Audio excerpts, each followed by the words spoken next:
তারা যদি এই সিন্ডিকেটে যদি ভাঙতে না পারে তাহলে এই আন্দোলন করে কোন লাভ হলো? এই আন্দোলন করে মনে করেন আপনার লক্ষ লক্ষ হাজার হাজার ছাত্র সমাজ মনে করেন রক্ত দিল। তাহলে বর্তমান যে অবস্থা, একটা আইনের দিক দিয়ে যান। বর্তমান যে আইন আছে এখন দেখেন, বর্তমান মনে করেন জায়গায় জায়গায় রাহাজানি, চোর সন্ত্রাসী, আপনার চুরি ছিনতাই, লুটপাট, রাহাজানি চলতেছে। এটার আইনের বর্তমান যে আইনটা আছে, আমরা আইনের কোনো ভূমিকা দেখতেছি না। তার কারণ বর্তমান আমরা পুলিশকে তো মনে করেন আমরা বাইরে পাঠিয়ে দিছি, পুলিশ তো এখন কোনো ভূমিকার মধ্যে নাই। তার কারণ পুলিশ যদি কোনো কিছু বলে, পুলিশ হলো বর্তমান নিরুপায়। পুলিশ ওই পাকাও যাওয়া পায় না, এই পাকাও যাওয়ার পায় না। তার কারণ পুলিশ কোনো কিছু বললেই আওয়ামী লীগের দূষর হয়ে যায়, এই জন্য পুলিশ মনে করেন নীরব।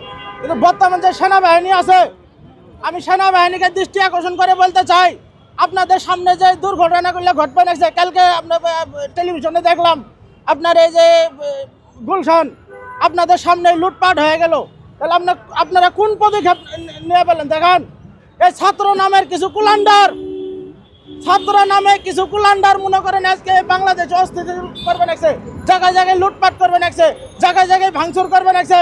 তাহলে বর্তমান আমরা সাধারণ মানুষ যারা আছে, সেনাবাহিনীকে আমরা বিশ্বাস করি, তাদের প্রতি আমরা রাস্তা রাখি। কিন্তু তারা কালকে সজ্ঞানে থাকার পরেও তারা এই বাড়ি রক্ষা করতে পারলো না, তারা এই লুটপাট রক্ষা করতে পারলো না। তাহলে আমরা কার প্রতি বিশ্বাস করব বলেন? বর্তমান কারো ডাকাতি মনে করেন আপনার জায়গায় জায়গায় ডাকাতি হতে আছে, চুরি ছিনতাই। আপনার একটা বাড়ির মধ্যে মনে করেন একটা মানুষ, একটা কৃষক যে গরু পাইলি খাওয়া নাইছে, তারও কোনো শান্তি নাই।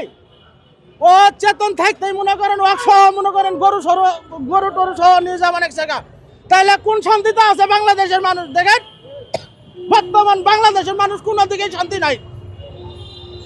একটা বাজার ব্যবস্থা কর, এই বাজার ব্যবস্থা না নিয়ে মনে করেন আপনি একটা তেল মনে করেন বাজারে গেলে পাওয়া যায় না, 200 টাকা লিটার হয়ে গেছে।